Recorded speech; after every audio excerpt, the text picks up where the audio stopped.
মিজান ভাই, জি ভাই। পানিটা কত স্বচ্ছ তাই না? পানি তো সেই সুন্দর। আবার পোকাও আছে দেখি। না, এটা পানির পোকা।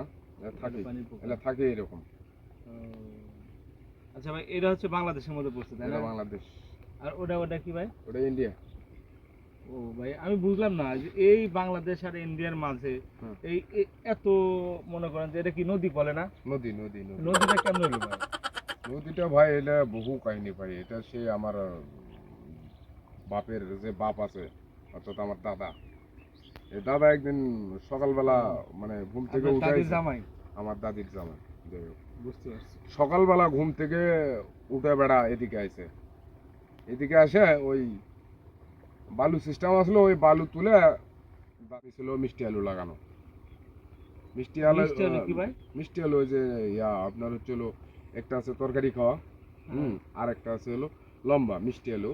এবার লম্বা লম্বা। হ্যাঁ, লম্বাটা। আমাদের ওখানে শাকালু বলে ভাই। ওই একই, আমাদের এখানে শাকালু বলে, ওই মিষ্টি আলু বলে। ও, তা আমার দাদা এই মিষ্টি আলু জমি দেখতে আইছে। তো এখন দাদা বলছে কই শালা মিষ্টি আলু একটু খাই।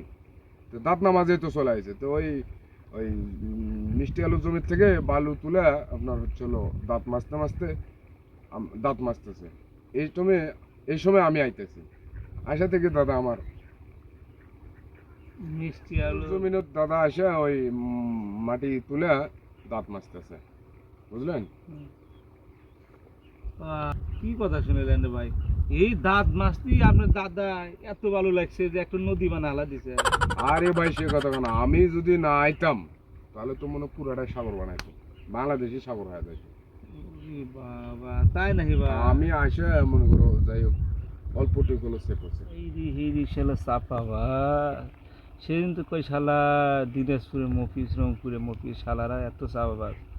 আমিও সিরাজগঞ্জের পোলা দেখি, আর কি গপ্প শোনায়। অফিস ভাই, কি ভাই? ঠিক আছেন? কি আছে ভাই? এটা কি করেন? এ রে ভাই, আল্লাহ পানিতে হাত লাগে। পানি তো আছেই এ রে, তো নোংরা পানি রে ভাই। ভাই। এই পানিগুলো কোন থেকে আইতেছে ভাই? পানিগুলো উপর থেকে আসতেছে। আপনার হলো উপর থেকে আবার কই? ভাই এই পানিগুলো কোন থেকে আইতেছে? পানিগুলো তো উপর থেকে আসতেছে। আরে ভাই, দেখতেছি এটা একটা পাহাড়, আপনার ফির নদী। এই পানি কই? পানি তো মানে এই নদী এমরেও শুকান, এমরেও শুকান, এটা আবার নদীতে এই পানিগুলো হ্যাঁ, শুকনা। জুম করে করে শুকনো খেলেন। এই রে ভাই, এটা বুঝতেছেন না? না তো, এখানে পাহাড় কি জন্য আছে এটা বোঝেন না? বুঝতেছি না তো নদী ভাই। কি জন্য শুকাইছে তাও জানেন না? বুঝতেছি না তো ভাই। আচ্ছা, আপনি কি আগের কথা জানেন? না না, আমার তো বয়স অতখানি না, 17 বছর 3 মাস বয়স। ও, তাহলে তো ভাই বুঝবেন না। আপনার দাদা যে আসিল, হ্যাঁ মানে আপনার হচ্ছে বাপের হলো বাপ, হ্যাঁ, দাদা। দাদা, দাদা, আপনার দাদির হলো ভাতা। দাদির হাজবেন্ড। ও, হাজবেন্ড। যাই হোক, হাজবেন্ড আমাদের আর এদিকে ভাতা। আমার এদিকে হাজবেন্ড বলে ভাই। যাই হোক, আমার দাদার সাথে আসলে ভালো সম্পর্ক, বুঝছেন? ও তাই? খুব ভালো সম্পর্ক ছিল। তো আমার দাদা একদিন আপনার দাদার বাড়ি বেড়াতে আসে, আপনাদের এই বাড়িতেই আসে, এইবারে। বুঝছেন? আসে বাড়ি, আপনার দাদা তো মনে করেন যে এই যে ভুট্টার চাষ করছিল, হুম। এদিকে যে ভুট্টার খেতে যায় হেরা, আমার দাদা আবার পেশাব করছে। মানে হিসু দিছে।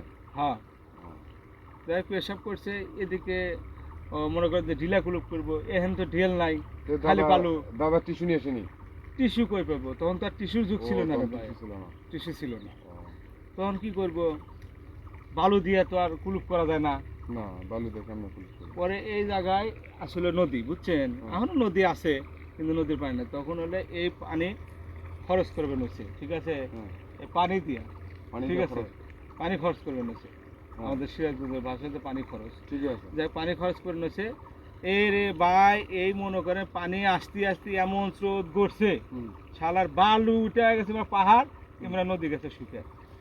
এই যে পানিগুলো দেখতেছেন না, এটা কিন্তু এখন এই স্রোত আসেই কিন্তু। তাই এই বালুর স্রোতটা? হ্যাঁ, এই পানি যে এভাবে তুলে এভরছে না, মনে করেন যে এখন এই স্রোত এখন আসতেছে, মাটি ফাইটিয়া পানি বাড়াইতেছে, ঠিক আছে? তাহলে আপনার এই নদীর পানি কেবল খেতে বোঝেন না আপনি? বুঝছি বুঝছি। দের মেয়ে ফাজলামো করেন।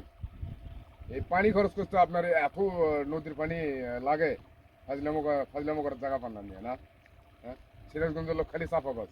হ্যাঁ, ও আমি তো চাপাবাজ। চাপাবাজ নাকি? বাবা। একটা নদীর পানি নাকি মিয়া ওই পানি খরচ করতে এর কথাবার্তা শোনো।